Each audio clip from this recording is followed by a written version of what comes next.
Hey everybody, welcome back. I am with my good friend David Gottfried, who has arguably done more for the environment than anyone else in this country, and he's too shy to admit any of that.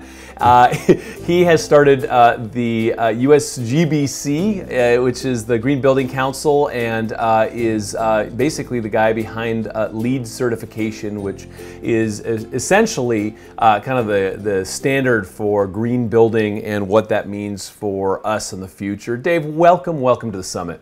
Hey, great to be here, Pedram. Love being with you, and you're very generous and kind as always. Well, you deserve it. I actually, I don't give credit where it isn't due, so you're the man. And I'm excited to have you here. You know, just a little background, David is also the husband of Sarah Gottfried, who's my co-host on the Health Bridge radio show. And the more we started hanging out, the more I'm sitting there just gaga about all the stuff that David's doing in this world, because he's really the crossover in where health meets environmental space and how we live and the space that we live in. And you've done a lot of work there, and I'd love to just get a little bit of your Greed to Green character arc so people kind of know where you came from, so that then we can jump in and start playing. Sure. I tried to hide, but I guess I wrote 3 memoirs, so it's hard to hide. Yeah, you've done a lot. And so you started as a real estate developer. You were doing it. You're out there making that money, doing what real estate developers do. And then you had a crisis of conscience, and then you became Mr. Green in that space. What drove you there? I mean, what was it that really kind of tilted the scales and got you to rethink how you were doing real estate development and kind of led you into all the wonderful things that you've done to date since then? Well, I played in the development game for about 10 years in Washington, D.C. A lot of the years I worked with some cousins who had a sizable business with construction and development, and just a great place for a young kid to absorb and learn. At the end of that period, I bought a building myself. I had quit them, and my ego from LA got out of hand. And I bought a 40,000 square foot office building with some partners, and my dad was an investor, and I thought I was so creative that I figured out how to finance and leverage the equity plus the debt. So I was at like 97% debt, which works awesome, as some of us have learned before the bubbles burst at that up curve before the big explosion. And along with the explosion went my soul. and my hopes and my dreams, and I guess I wasn't going to be that millionaire at 30 that my father encouraged me to be. I think inside I had hoped that would get me the love, and he loved me anyway, but we do the shit that they feed us, that big super ego. And I was looking for hope. And I had studied solar engineering in college at Stanford. This awesome professor, Gil Masters, who's still around. Best project I ever had, we designed a solar home. You had to scale it, draw it, build it, small little balsa wood. And mine was net zero, 1980. I had a net zero scaled home. And I just fell in love with it. And with the blowing up of the traditional bubble came hope that we could do something good. And by working in green building and solar and health, I thought, hey, we can make buildings that actually are good for people and the planet. And that was around 91, 92. So I've been at it a long time, really razor focused. Fantastic. And so you've done a lot there, and so I'm going to get off the Dave accolades here and really just start jumping into what it is that has made a difference, because you're out there fighting the good fight. Companies finally say, oh, maybe it's a marketing ploy, maybe this helps us differentiate in the as a building and get kind of better tenants or whatever drives people originally to that, and then you have your early adopters who do it because they give a damn, right? And so what has happened with that? How has the world of real estate and development changed since kind of the introduction of LEEDs, and where do you see it going from there? Because where we're going to go is how that interfaces with us and how we live, obviously. Well, the 20-year trajectory is just really incredible, and it's become a Harvard Business School case study, and the green building model that we invented, which is really how do you green a country's building industry? And at the Harvard case study and others, they're now looking at how do you green any industry, whether it's buildings, agriculture, cars, selling of homes. And so we built a coalition, nonprofit, open, everyone at the table, and LEED, which is our green building rating system, stands for Leadership in Energy and Environmental Design. It's kind of our glue. And now we're seeing rating systems in everything, even what is a green professional? And we have the LEED accredited exam with 200,000 have passed our exam all over the world. LEED is being used in 150 countries. So it went from those visionary guru pioneers to all over the world. And it went into building codes. It went into tax credits in New York and Nevada, where big money became involved. In Nevada, the MGM City Center, $7 billion project, all they needed was 2 words, LEED Silver, to get $25 million off their tax bill for real estate taxes. Boom. LEED Silver, $25 million, you love green. Boom, boom. So that just spread. And Arlington, Virginia, you could build a taller building if you went LEED. San Francisco, you could go to the front of the building permit line, save like 4 to 6 months being in line if you went LEED Gold. Well, if your site is 30 to 50 million bucks and you save 4 million, not 4 million, 4 months, that's millions and millions of dollars.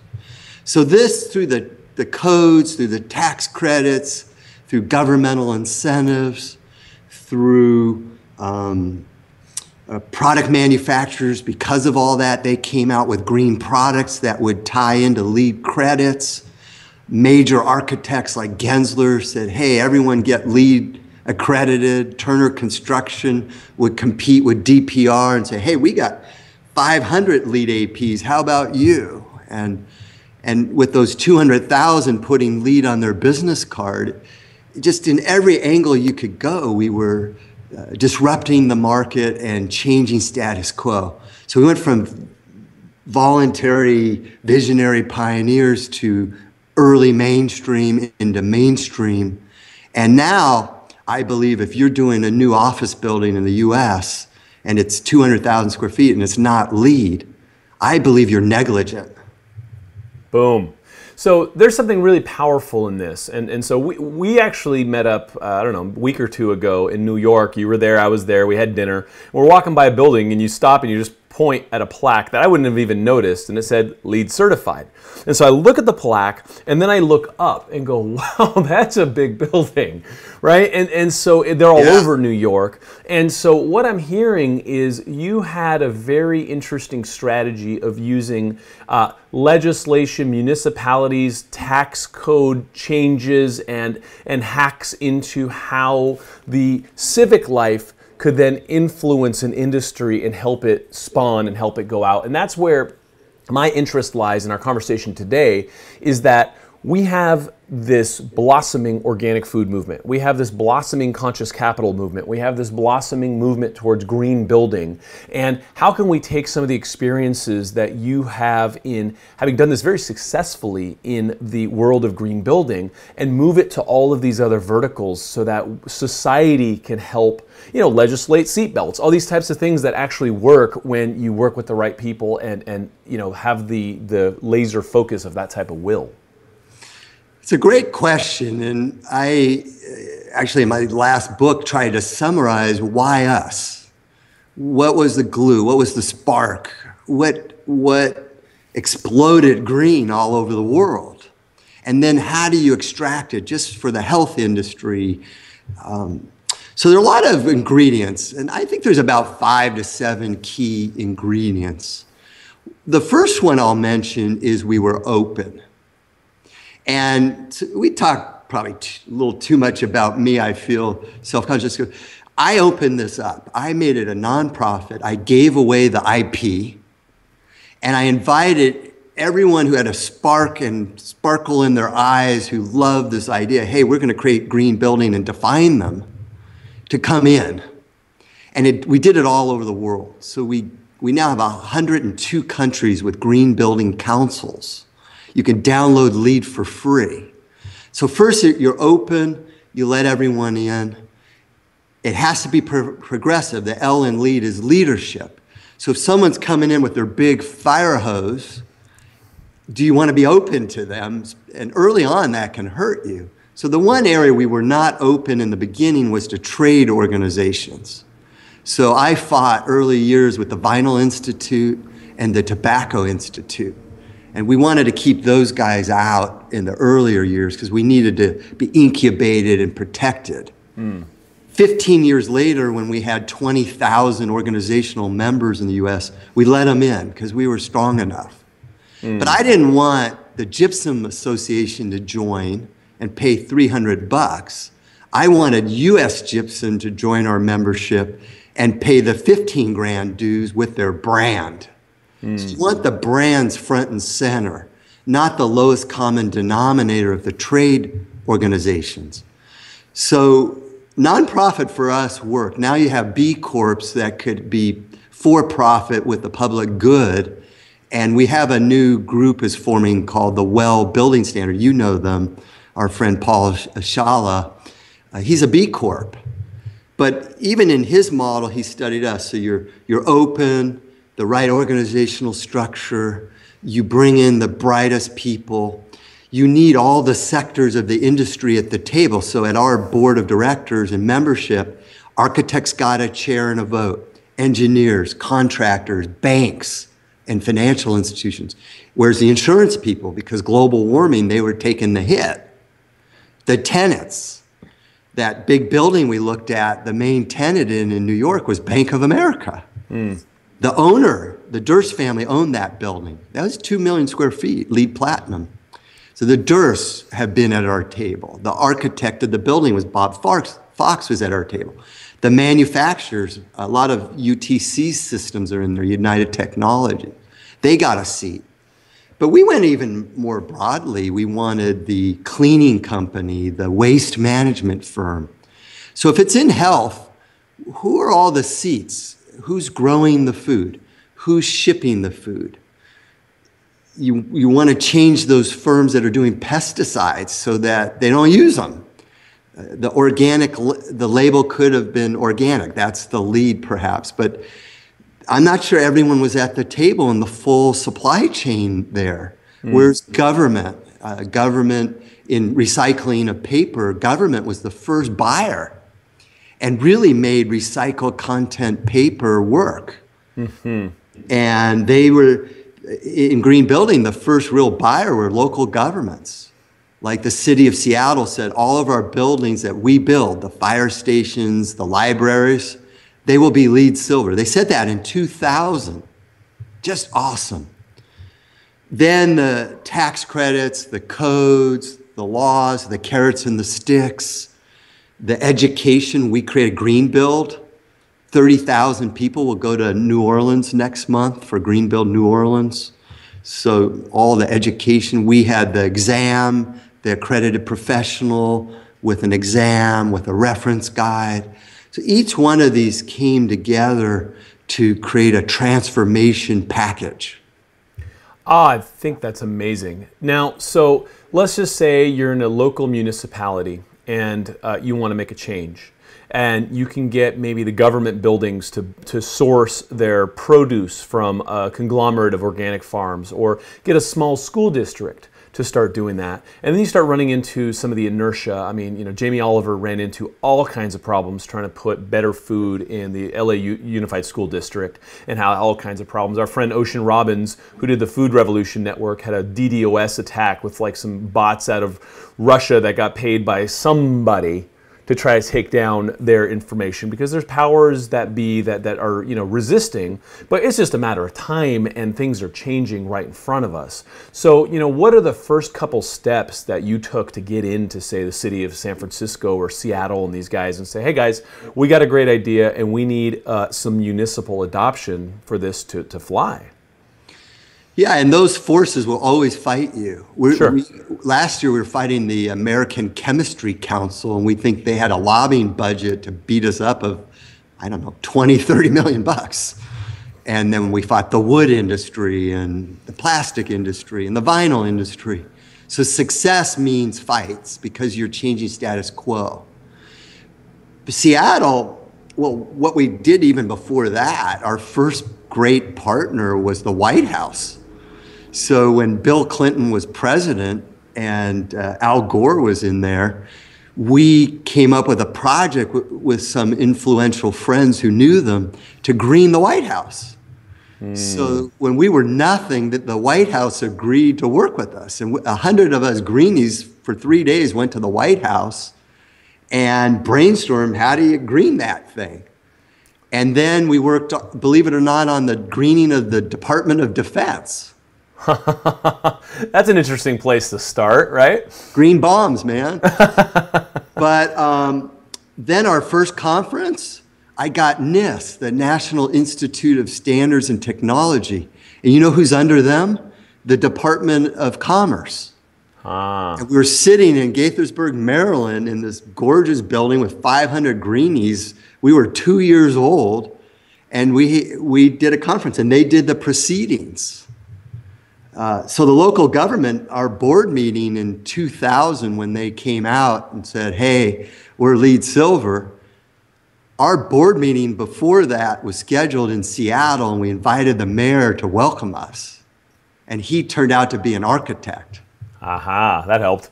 Progressive city, a mayor who's an architect, the early board of USGBC sitting in his city, he learns about LEED. And at our meeting, as he's welcoming us, he says, we're going to do LEED Silver. Boom. So these are strategic cities, placements. When we founded, I rented the room, but they actually gave it to us for free. No, I think we paid. It was at American Institute of Architects headquarters in DC for the whole country. They weren't on board, but they gave us a room. But everyone who was going to vote later that day, if they wanted to be a founding member, was walking through AIA. We were sitting in their building. So you seeded into the right communities, and you know, there's a lot of people that are watching this summit that are of some noteworthy background. I mean, there are a lot of really important people that are watching what we're doing and are interested in these movements. And so I get emails all the time saying, hey, yeah, I saw that. And, you know, for the first couple of years, I'd scratch my head and say, oh my God. And now I just realize that we're avant-garde, right? You're avant-garde. This is where things are going, and people that are stuck in these stale industries also want to change. And so, you know, I try not to take an oppositional stance and be like, okay, how can we work together? None of us are interested in poisoning our children's children, but how do we retool these industries so that, you know, people don't lose jobs or billions of dollars in capital outlay and all these things that businesses are worried about, and make these changes within a generation instead of passing it or kicking the can down for another 2. So, you know, your ability to go and quote unquote infiltrate some of these organizations and institutions, I think, was obviously a key metric in your success early on, right? But the infiltration still has to be based on credibility. And how are you credible when you're brand new? Sure. Just a bunch of dudes with an idea. So who are the dudes, though? Who are the dudes and what's coming out of their mouth? And we did a few things right, and this is another ingredient. Right off the bat, we were a nonprofit, but money was front and center. And we weren't going to try to hurt big corporate America, even if they had Superfund sites. Our mission wasn't to put them out of business. Our mission was to have them at the table. The bigger, the better. So those really huge corporations that are fighting you, you want them at the table, but with their brand, not their trade group. And honestly, I would study their 10K, their 10Q, their profit and loss statements. I would learn their market cap, their price earning ratios, the footnotes, and I would, from like an accounting CFO point of view, if the dude was high up in the firm and you could know he had 10 million shares of stock, the PE ratio is 20, you know how much his stock is worth. If through green I can get your PE from good to great, playing off of Jim Collins, maybe like Disney or someone whose flagship Nike, they have the highest PE ratios in the shoe industry or the movie industry. Well, they were all at our table because being great was to be green. So could the mediocre guy at 17 PE get to 20 or 22 with part of it being holistic green? If you do green building, you do green food, green roof, and you're Google, who's doing it all, you want to retain your $1 million engineer. Last thing you need is that person to go somewhere. Right. So it's part of corporate retention, corporate brand, higher PE ratio. So we were talking about all that. And I just say to him simply, not do you love green, do you know how much CO2 you're doing? We did that later. But do you want to make more money? Do you want to be great, not good? Do you want to be built to last? Another Jim Collins book. Well, green is part of corporate stewardship. That's part of the future. But this is $1 trillion industry because how many single pane windows need to be reglazed? So our key was to get these big stakeholders at the table, not throw them out because they weren't purists. And the conversation wasn't on your eco footprint. It was, how do you use this enormous marketplace to replace things so that they have a lower ecological footprint? So if you reglaze the world, what's the size of that market to get rid of the single pane glass that leaks and isn't tuned and has no argon or krypton? That's $1 trillion industry. I work with another firm that Vinod Khosla, the billionaire, funded. He co-founded Sun Computer. He has $1 billion fund from CalPERS. He funded Calera, which actually was piping CO2 from a gas plant or a cement plant or an electric plant. He pipes it into the making of concrete. Okay, so what I'm hearing here is from top down, there's this really incredible strategy of bringing the big boys to the table, if you will, and that's happening all around in the wellness, green, building industries. And I think that that's something that if you're in a position to do so or bring these people together, hear that, because this obviously worked for David and what they were doing. But I also want to look at it from the other side too, and just see what kind of insights you've got, because we elect a new president every 4 years in the United States, but I elect which companies I support 10, 15, 20 times a day with my swipe of my credit card all the time. And so how can we keep companies honest and really just kind of nudge them and say, hey guys, this is what we want, do what we want, and we'll keep supporting you, right? And so how do you see that grassroots level meeting that kind of top-down level and making that change from both sides? Well, I agree. I think every time you swipe the credit card, that's your vote. You're voting for the future of your family, of your life, of your city, and of the planet. Because every procurement has an environmental impact. The problem is education. So when we swipe and it's fast and you say, hey, I need that thing, maybe it's a crib for your new baby's nursery. Where's the green label as you're swiping for the crib? And can you quickly see on that site at Amazon the rating? Is it there? Is there a green housekeeping seal? Is that seal credible? So first, is it there? Is it credible? Do you know about it? Do you care? So maybe there's 5 cribs on the page. There's different prices. Does any of them have an eco label? So you're looking at the price, probably first, and hopefully we're educating people enough to look for the MPGs, the miles per gallon. So in cars, we've done really well. Everyone knows if you just bought a clunker, it's a Humvee and it's 7 miles a gallon, you know that that's going to eat up fuel. And we know that. Some of us know when we buy our laptop, you might see a little logo that says it's an Energy Star rated laptop. That same thing is actually on refrigerators. So when you go to wherever, they've got the energy rating of the refrigerator. So that field has moved into the product and it's sitting on the image. So we need that. So the certifications have to exist. They have to be credible, which usually means not only a good standard based on real science and peer review, but then third-party verification, which is really important. And then the consumer's got to get to it fast when you're swiping. And then the price. Are you going to pay more if it's deep green? And most of us won't. If it's equal, it might be the tiebreaker. And that's where we are a lot in buildings. It's the tiebreaker. So we need all those things at the swipe. That's interesting. Okay, so the crib is a really good example, right? Because right now, I got a baby. There's a bunch of people here that can relate to this immediately because we won't do things for ourselves that we would for our children.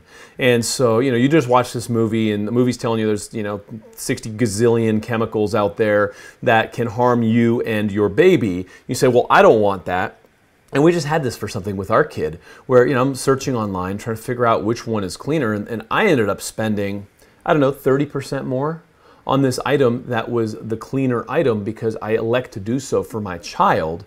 And, I just won't go to Starbucks that week or whatever it is. I will shift my spending behavior to make sure I make the right choice, but that's me, right? A lot of people won't do that. And so, one of the things obviously is scale and trying to bring prices down and equalize them. And one of the big unfair things in the food system obviously is that a lot of these monocrops are subsidized by the government, and by that I mean us, right? Our tax dollars are subsidizing an unfair advantage for foods that are not necessarily as healthy for our children. And so then the organic vegetables that are grown locally and with the right ideation just cost more, right? And so that's one thing where your idea about how to get into the legislature and change things from the top down can really help equalize. What else do you see there? Like how can we get a competitive advantage so that the healthier things can at least be a tiebreaker? Well, we have to get the volume, because with the volume, the prices come down and you get to scale. But it's really hard in the beginning to get the volume. You might organic food was a lot more expensive right in the beginning, and many things were. So we got to get it to scale. So some of us who are the pioneers do need to pay the 30% more in the first year. But at the same time, we need to put pressure on government to not do those subsidies in the wrong place. They subsidize ag, they subsidize oil. Oil's getting billions of subsidies and renewables aren't getting as much. And those ratios are wrong.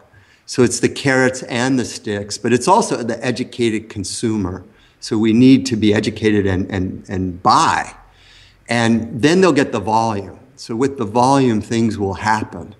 But we also, some things are equal, like if you look at paints, there are green paints without the VOCs, the stuff that off-gases, the new car smell, the volatile organic compounds, and they don't cost more. There are glues that you don't have to use that aren't toxic. The crib, you could buy a second-hand crib that had already off-gassed, or even one that isn't painted, and then just don't paint it, or buy something that doesn't have VOCs in it, it's non-toxic paint, and do it yourself. Now that's more labor, but it's your kid, and the last thing you want is that press board thing you're putting together and it smells for 30 days. And we can measure that off-gassing chart from day one, it's way up, and then it's coming down over a week, 2 weeks. You don't want that in the baby's crib. So you need to learn that. Same with the furniture or the carpeting. So it's education, it's greater marketplace of volume, changing the subsidies, getting that seal. So the green crib seal, I'm sure you didn't see that. No, and that's the thing. And I'm a relatively savvy dude in the space, right? And so I'm looking around going, what the hell is this? Which one's which? And you're taking things at face value, and you're taking things based on what a marketer is telling you and not a third-party verifier, which is a real challenge because in some of these news spaces, there's a lot of wild, wild west, right? There's a lot of people also taking advantage of those greater margins and really not doing anything to deserve them. And so, the consumer needs to be careful, and that's why curation and seals of approval and third-party verification become a really big thing, especially when you're in an immature market. And it's vital. And if you went to buy the car and you thought it was 50 miles per gallon, but it was 50 miles per liter, and you didn't know that it was liters, not gallons, they're switching on you. Yeah. And so the metrics have changed. It's not apples to apples. And so we need those credible metrics with that verification. And a lot of the industries that we fought, we came out with something that was credible, maybe for wood, for sustainably harvested wood. It's called FSC, Forest Stewardship Council. And the industry, that took this little nascent, too expensive wood. And once it got mentioned in LEED, FSC grew, 10, 100-fold just by getting mentioned in a global standard. And the wood industry gathered through their trade organization and came out with SFI. So does the consumer know FSC versus SFI? No way. And so it's SFI high level. Do you really know the difference in the standard of how much they rotate the cutting of trees, and what size tree do they cut, and how long and age of the tree, and what are their practices? And so FSC has got all of these practices that SFI doesn't. And so it's greenwash. And that's a huge issue. We talked about this with Ken Cook, and how a lot of these companies now are going and buying up green companies and then just kind of taking them back to their old ways or putting them into their infrastructure. And we're going to see that for the next 10, 20 years as a lot of the old guard companies resist change because, frankly, it cuts away at profits and it's inconvenient. So, for green building, there's LEEDs, which I think is awesome, and you guys have done some tremendous work. For food and consumer products and baby cribs and all that, it's still a bit wild, wild west. People don't know who to trust. I mean, the Environmental Working Group does some great work. Do you have any other recommendations of where to go for curated information on that? Yeah, there's so many rating system and labels. We were looking at creating a system ourselves to rate companies for green. And we identified 400 different standards and systems. We ended up just taking the good pieces out of a lot of them and made our own. But again, to energy, it's Energy Star, because that's the government. It's DOE, EPA, and they're Energy Star laptops, refrigerators, TVs. Go for that. They also have a water sense label now. So you can get a water efficient dishwasher, washer dryer. So there are good, credible water labels. In appliances, there's, I think it's called AAAE. It's like the American, I don't know. I think it's AAAE. If you look up that, it's like Americans for an Energy Efficient Economy or something. And they have a little booklet of every appliance in terms of water and energy. Very credible, nonprofit data and metrics. Now, some of that is pulling through into other products. People are rating companies. Like even Newsweek has a rating for the greenest retailer. And Office Depot won that 3 years in a row. Even people like Office Depot, they have a green catalog now, plotting out all the products they sell in 17 different environmental attributes. So you can opt for their green catalog in products you're buying. And say, I only want the green catalog. And so Google's doing this. They're buying just from the green, and then they get a report each month on what they bought and how green was it. So they're rating all the buyers on the green index. So we're starting to see things like that. That's fantastic. That is truly fantastic, because it means that accountability will eventually move, into a tsunami, and it'll happen across a lot of these industries. And that's a big problem I had. I mean, the fact that you and I are buddies and talking about all this kind of stuff is, I come from the health space, you come from the building space, but I can't talk about health if the sofa that we're sitting on is off-gassing and causing cancer. Right? And your space really collides with that in so many ways. And so, obviously, aside from absenteeism and mood and employee morale and all those types of other, not even off the books because those things are being monitored now, but just corporate wellness metrics, you also have all of the health issues that are coming from that. And so I think it's going to translate into energy. I think it's going to translate into transportation. It's going to translate into food shed, watershed. Everything that affects our human existence is integrated in a symbiotic web. And that's why guys like David Gottfried and myself and Ken Cook and everyone else that you guys have seen on the summit can all get along, because we're all standing for a collective future. Now, Dave, what do you got for, let's just say, the top 5 things that are the most dangerous inside, say, a home or an office to one's health that people could look to move out and do them in like kind of worst to best, and 5 is just an arbitrary number. So just give me a list of stuff that is problematic, and people should start maybe swapping out of their environment immediately. Great. We do have a red list that people can get their hands on. It's not listing the products, but it's listing the building ingredients that can lead to health issues, including endocrine disruption. And so we have a system called the Living Building Challenge. It's our Cascadia chapter of the USGBC. And if you just put in like Living Building Challenge red list, there are 14 items there. And those are items that standard is saying you don't want in your house or your building. Now, it's a pain in the butt, really, to get someone to read every building product to see if those 14 items are in there. Some of them are easier. It's the lead or the mercury, cadmium. It's got CFCs and some of the refrigerants. But then it's going into some other things, like if you look at electric cabling, it's harder to source out. But people who really care and are a little more science-based could get those red lists. And these red lists exist in Europe as well. Like they got rid of PVC. So if you didn't use PVC in your home, it's got vinyl, it's got chlorine in it. When they make things with the chlorine, those factory workers, it's just not healthy.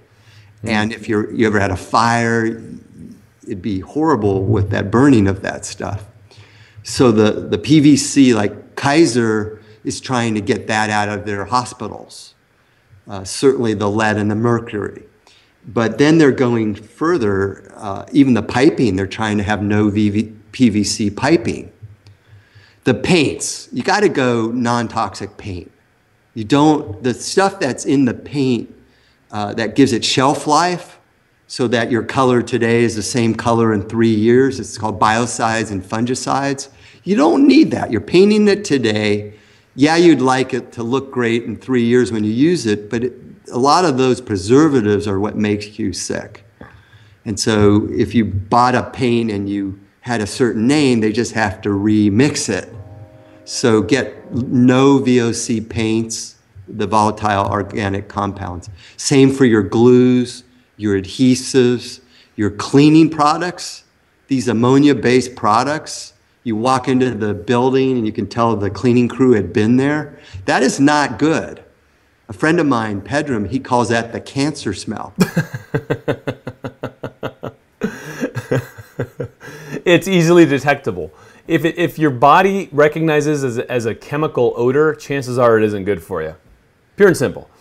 Yeah, so when you sit in the new car, I got a Tesla, which is a total blast, but I left it in the garage for like a month with the windows open every night because they had used adhesives and it was off-gassing, and that crap is not good for me. So it was this uber green, cool machine, but it was off-gassing. Yep. So, and that's our challenge. yeah, it's wrong. They didn't worry. They worried about energy efficiency, but not health. So my field didn't meet your field in the Tesla. Right. Now maybe they'll Elon Musk will be calling me and saying, bullshit, I really worried about that. And those new car smells are actually healthy for you and they were making you smarter. But until you get that call, you won't know. I did try to reach him. So paints, glues, the furniture, a lot of that cheap furniture that comes in a box and you put it together. You got to really look at it. Is it off-gas? Now, I know IKEA and others are trying to move into health and air quality, but I'm not sure. I'm trying to think of other things. In terms of health of the planet, whatever you buy, make it energy efficient. If you're going to get a new car, look at the EVs. You don't have to get a Tesla. There's a new Fiat, the little BMW. There's the Leaf.